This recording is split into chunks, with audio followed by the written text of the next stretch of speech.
जय श्री कृष्णा। कैसे हैं आप सब? अभी 12th का रिजल्ट आया है तो उसमें बहुत बच्चों के मार्क्स बहुत अच्छे भी आए हैं, कईयों के कम भी आए हैं, कईयों के बहुत कम भी आए हैं।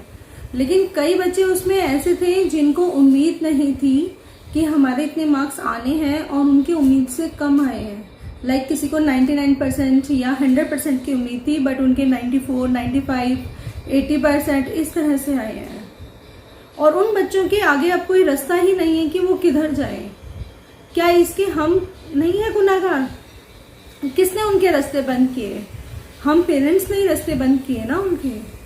हम उनको ये तो बता देते हैं कि अगर आपके 99% आए तो आप क्या करोगे, लेकिन हम उन्हें ये नहीं बताते कि अगर उनके कम मार्क्स आए हैं तो वो क्या करेंगे, या वो मान लो फेल ही हो गए हैं तो वो क्या करना चाहिए उन्हें आगे। कहीं ना कहीं हम ही तो गलत है ना। उम्मीद से ज्यादा एक्सपेक्टेशन नहीं करनी चाहिए। हमेशा बच्चों को ये रास्ता दिखा देते हैं हम कि अगर आप 99% आएंगे तो आप ऑक्सफोर्ड यूनिवर्सिटी चले जाएंगे या डॉक्टर बन जाएंगे, साइंटिस्ट बन जाएंगे, वट जो भी है। लेकिन हम उन्हें ये रास्ता तो कभी भी नहीं दिखाते कि बेटा अगर आप फेल हो गए या बेटी अगर आप फेल हो गए हो तो क्या करना चाहिए। ये हमारी कमी है। हम बच्चों को जीतना तो सिखाते हैं पर हार कर जीतना कभी नहीं सिखाते। आपको पता है सक्सेस कैसे मिलती है? एक्सपीरियंस से मिलती है। और जो एक्सपीरियंस से सक्सेस मिलती है वो कभी भी हमारी सक्सेस हमसे नहीं छूट सकती। और एक्सपीरियंस कहाँ से आते हैं? वो आते हैं बार बार एक्सपीरियंस करने से आते हैं। अगर हम कुछ करेंगे ही नहीं तो हमें पता कैसे चलेगा हार और जीत होती क्या है। ये तो किसी की भी लाइफ में जरूरी नहीं है ना कि वो इंसान हमेशा जीतता ही जाए, जीतता ही जाए, जीतता ही जाए। एक मोड़ तो ऐसा भी आता है जहां उसे दुनिया का मुकाबला करना पड़ता है, लेकिन उसमें वो हिम्मत ही नहीं होती, वो ताकत ही नहीं है कि दुनिया का सामना कर सके। अगर वो फेल हो गया है तो उसे लगता है कि मेरी पूरी लाइफ फिनिश हो गई है, बट उसे ये नहीं पता कि लाइफ तो अभी शुरू हुई है।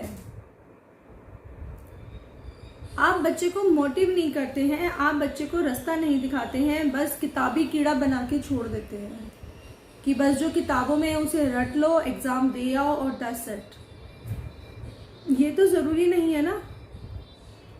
जरूरी तो नॉलेज होनी चाहिए। अगर नॉलेज है तो बच्चा कुछ भी कर सकता है। उसके पास नॉलेज ही नहीं है, खाली वो किताबी कीड़ा बन के रह गया है, तो नेचुरल सी बात है फिर तो उसके लिए सारे रास्ते ही बंद हो गए हैं। कभी आपने ये सोचा है कि बच्चों को नॉलेज कहाँ से मिलती है? उसमें पढ़ने की आदत होनी चाहिए। पास होना, फेल होना, ये तो सब एक लाइफ के पार्ट्स हैं जो आते जाते रहते हैं। अगर इनसे लड़ना है तो बच्चों को मोटिव करना सीखिए। बच्चों को हारना है तो हारने का मतलब भी बताइए कि हारने से कभी जिंदगी खत्म नहीं होती है। जिंदगी तो शुरू होती है। जितना आप एक्सपेरिमेंट करते जाएंगे उतने ही आप ब्रेव होते जाएंगे और उतने ही ज्यादा मुसीबतों से लड़ने की ताकत भी आती है। एक छोटे बच्चे को एग्जाम का मीनिंग नहीं पता होता, वो तो नर्सरी में है, अपनी लाइफ मस्ती से जी रहा है, उसके ऊपर एग्जाम का बर्डन डाल देते हो, उसको तो पता ही नहीं है ना। लेकिन उस पर भी प्रेशर क्या है कि बेटा फुल मार्क्स लाने हैं तो रट ले सब कुछ। जब भले ही तेरे दिमाग में घुसे ना घुसे पर रट ले, रट्टू तोता बन जा तू। ऐसा नहीं होता है। एग्जाम ठीक है, मैं मानती हूँ कहीं ना कहीं बहुत ज्यादा इसको एग्जाम मायने रखते हैं, लेकिन एग्जाम से ज्यादा मायने रखते हैं हमारी नॉलेज, जिसके बल पर हम पूरी दुनिया में राज कर सकते हैं। Thank you so much. आपको अगर मेरा वीडियो पसंद आता है तो प्लीज लाइक, शेयर, सब्सक्राइब जरूर करिएगा।